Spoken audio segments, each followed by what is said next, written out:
Good morning student, कैसे हो आप सभी बच्चों। आज हम एक नया टॉपिक लेके आए हैं।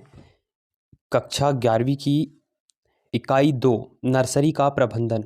बच्चों, इसके पहले मैंने इकाई 1 समझाया हुआ है, उसको ध्यानपूर्वक आप ज़रूर उस वीडियो को देखेंगे। अगर आप मेरे यूट्यूब चैनल में नए हैं तो सब्सक्राइब ज़रूर कर लें, जिससे कि इसके बाद जितने भी मैं वीडियो आपके पास डालूँगा तो वो सारे वीडियो आपके पास पहुंच जाए। और मैं इम्पॉर्टेंट आईएमपी क्वेश्चन भी ज़रूर इस चैनल पे मैं डालूँगा आपके लिए। 11th के हर टॉपिक के इम्पॉर्टेंट क्वेश्चन एक प्रश्न बैंक लेकर मैं आऊँगा आपके पास, जो आपके लिए बहुत हेल्पफुल होगी एग्ज़ाम को लेकर। ठीक है, तो हम देरी ना करते हुए चालू करते हैं। परिचय। नर्सरी की परिचय की बात करते हैं हम। नर्सरी एक ऐसी जगह है जहाँ पौधरोपण सामग्री की जड़ें और या बीज के अंकुरण बेहतर तरीके से अनुकूल बढ़ती परिस्थिति से में प्राप्त किए जा सकते हैं, है ना। तो बच्चों, नर्सरी एक ऐसी जगह होती है जहाँ पे हम पौधरोपण किया करते हैं, है ना।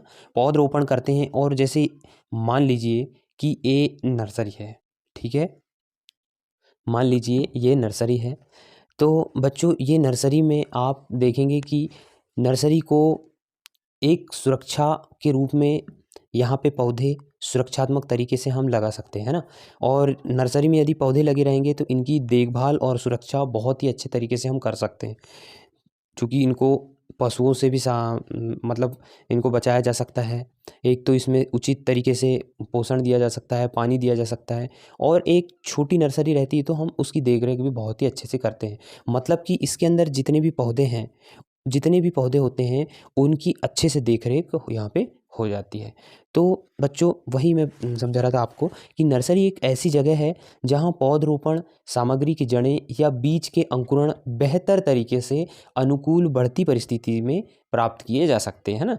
बीज एक नर्सरी में प्रभावी ढंग से अंकुरित होते हैं और रोपाई क्षेत्र में बेहतर तरीके से पनपते हैं, ठीक है। नर्सरी में पौधों के अंकुरित होने और अपनी जगह पर पनपने के लिए आवश्यक की अवधि का उपयोग आसानी से किया जा सकता है ना। और खेत की तैयारी करने में या पिछली फसल की कटाई के लिए उपयोग किया जा सकता है ना। इससे फसल जल्दी पकती है और फूलों की फसलें ज़्यादातर बीज कटिंग, गुटी और ग्राफ्टिंग द्वारा उगाई जा सकती है, ठीक है।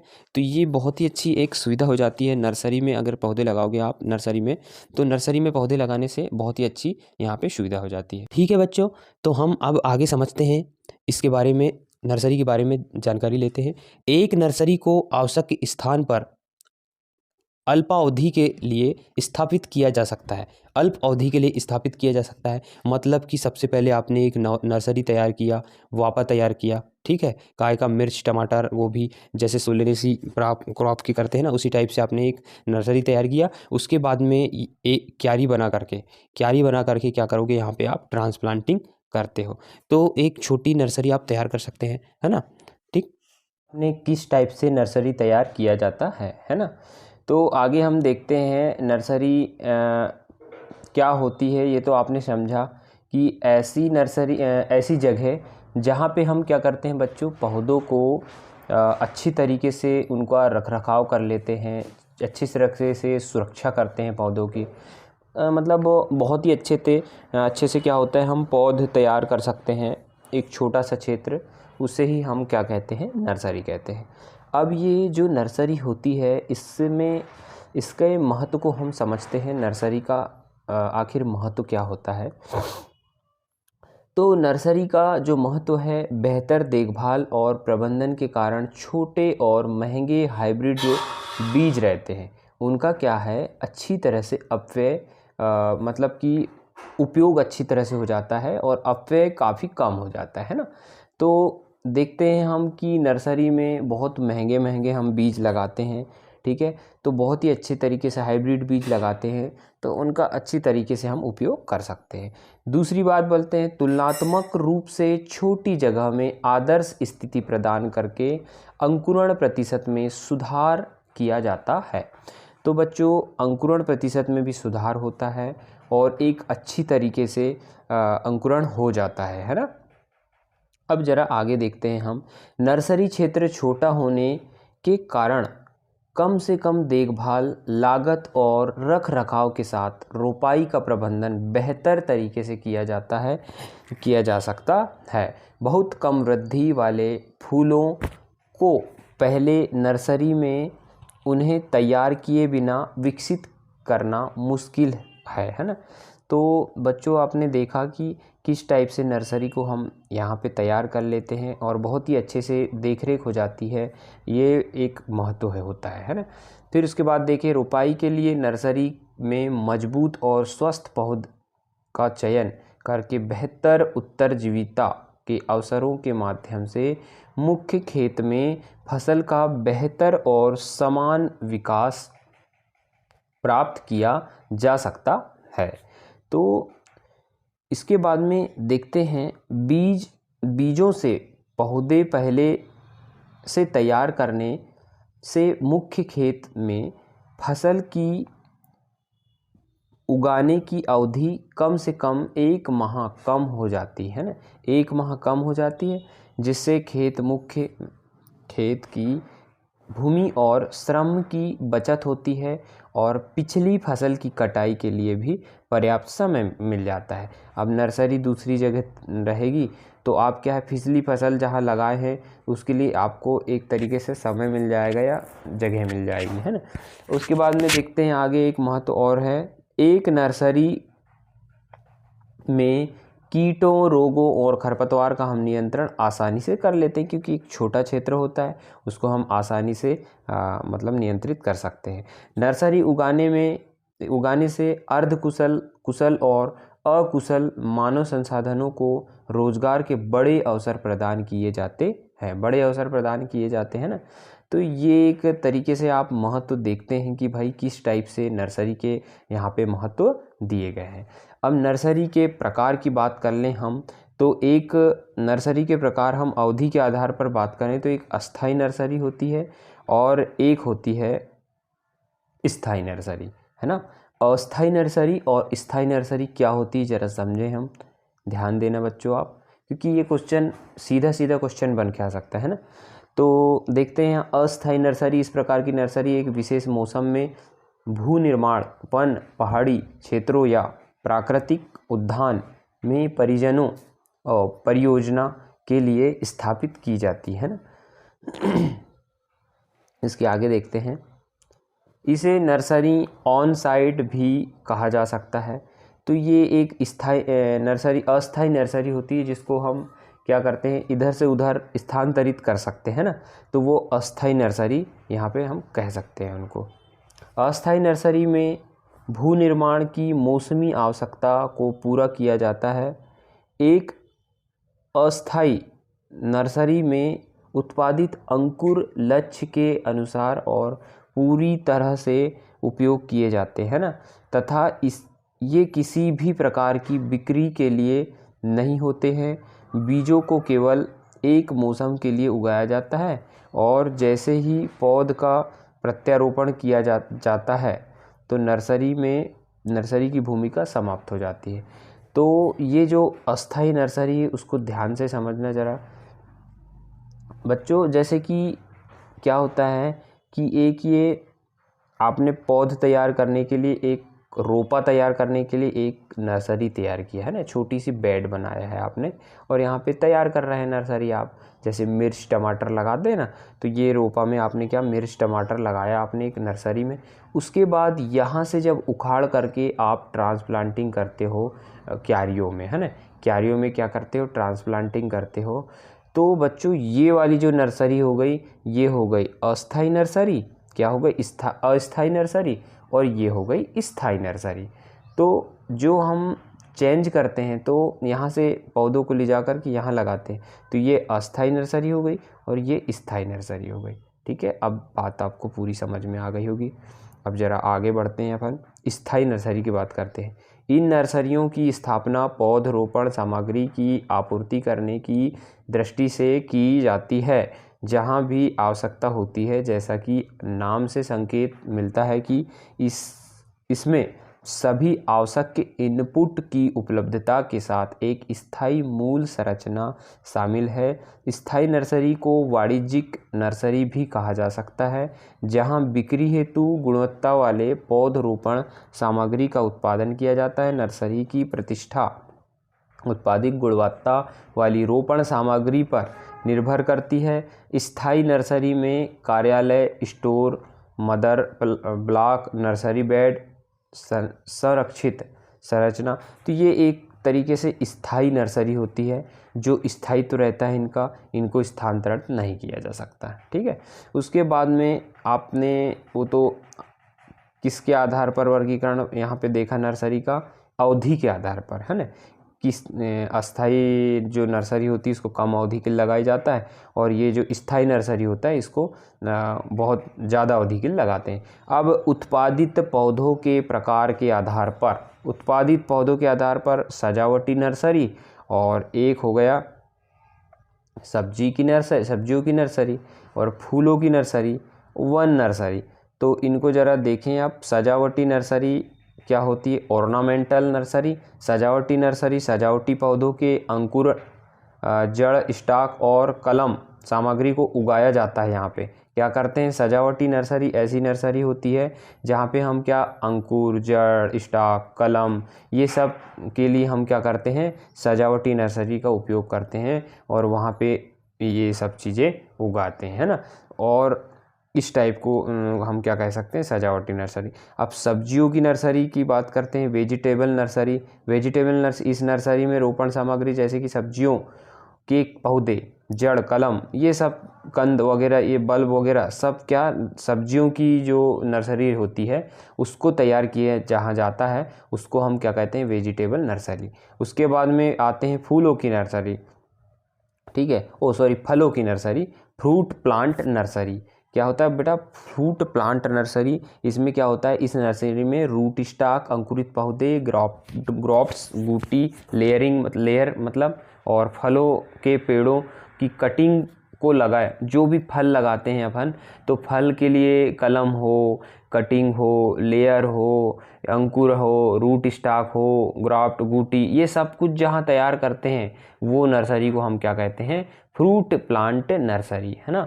उसके बाद में जो फॉरेस्ट नर्सरी कैसे कहेंगे? जो फॉरेस्ट के पौधे होते हैं उनके लिए जो नर्सरी की ज़रूरत पड़ती है अपने को, वनों में लगाए गए और सामाजिक वानिकी के लिए जो पेड़ प्रयोग किए जाते हैं, और उन पेड़ों को तैयार करने के लिए जो नर्सरी में तैयार करते हैं उनको हम फॉरेस्ट नर्सरी कहते हैं।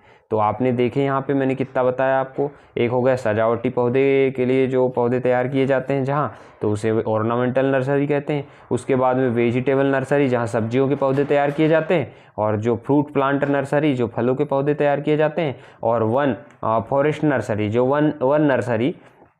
वन नर्सरी में क्या करते हैं बच्चों? वन में जो पौधे जो लगाए जाते हैं उनकी नर्सरी जो तैयार की जाती है। जैसे कि आपने देखे होंगे ना, छोटे छोटे सागुन के पेड़, छोटे छोटे आम के पेड़ हैं, छोटे छोटे नीलगिरी के पेड़ जो रेडी किए जाते हैं जहाँ पे नर्सरी में, उसे बोलते हैं हम फॉरेस्ट नर्सरी, है ना। इसके बाद में आगे आते हैं नर्सरी में प्रयुक्त संरचना के आधार पर खाली क्षेत्र में नर्सरी। ये नर्सरियाँ बिना किसी स्थायी संरचना के खुले खेतों में स्थापित की जाती हैं। आम तौर पर उठाए गए समतल और धसे हुए बीज बेड तैयार हैं। ये प्राकृतिक पर्यावरण परिस्थितियों की चपेट में आ सकते हैं। हाईटेक नर्सरी सुरक्षित संरचनाओं के तहत स्थापित ऐसी नर्सरी को सफलतापूर्वक उगाया जा सकता है। इसके बाद में फूस की छत। इस प्रकार की नर्सरी में नर्सरी बेड के ऊपर फूस की छत का निर्माण किया जाता है। यह अत्यधिक हवा, बारिश, तापमान और तेज धूप आदि में होने वाले नुकसान रोपाई को बचाता है ना। उसके बाद में शेड नेट की बात करें। शेड नेट देखे होगे आपने, कहीं बाहर घूमने जाते हैं आप देखे होगे शेड नेट, है ना। इस तरह की नर्सरी शेड नेट हाउस में तहत उगाया जाता है, और फसल की आवश्यकता के आधार पर अलग अलग मात्रा में छाया देने के लिए हेतु विभिन्न रंगों के शेड नेट आप उपयोग कर सकते हैं। ज़्यादातर आपने नीली टाइप की शेड नेट देखे होंगे। तो ऐसी शेड नेट क्या करते हैं, बनी हुई रहती है, देखे होगे आपने ऐसी शेड नेट बनी हुई थे। इसके अंदर क्या होती है, नर्सरी अपन तैयार करते हैं ना, नर्सरी तैयार करते हैं। अब एक और चीज़ है यहाँ पे देखना आप, पॉलीटनल टनल बनाने हेतु खाली क्षेत्र में नर्सरी को प्लास्टिक सामग्री के साथ कवर किया गया है। यह एक छोटी संरचना है जो ग्रीन हाउस जैसा प्रभाव पैदा करती है ना। ये एक पॉली है टनल है जो ग्रीन हाउस जैसा क्या करती है, प्रभाव पैदा करती है। यह बहुत महंगा नहीं होने के कारण अलावा इसका निर्माण और अलग करके रखना आसान है होता है ना। इससे अंकुरण को ठंड, हवा, तूफान, बारिश, पाला, इससे क्या सुरक्षा मिलती है। इसलिए आप पॉली टनल का प्रयोग करते हैं ना।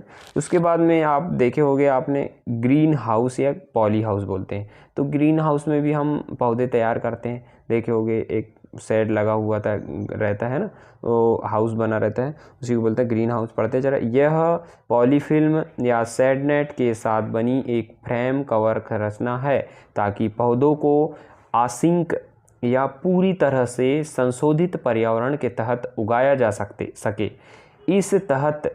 इस तरह की संरचनाएं पर्यावरण वेंटिलेशन, हवा के आने जाने की सुविधा प्रदान की जाती है इसमें, तथा इसमें तापमान और आर्द्रता नियंत्रित करने वाले युक्तियां हो सकती हैं।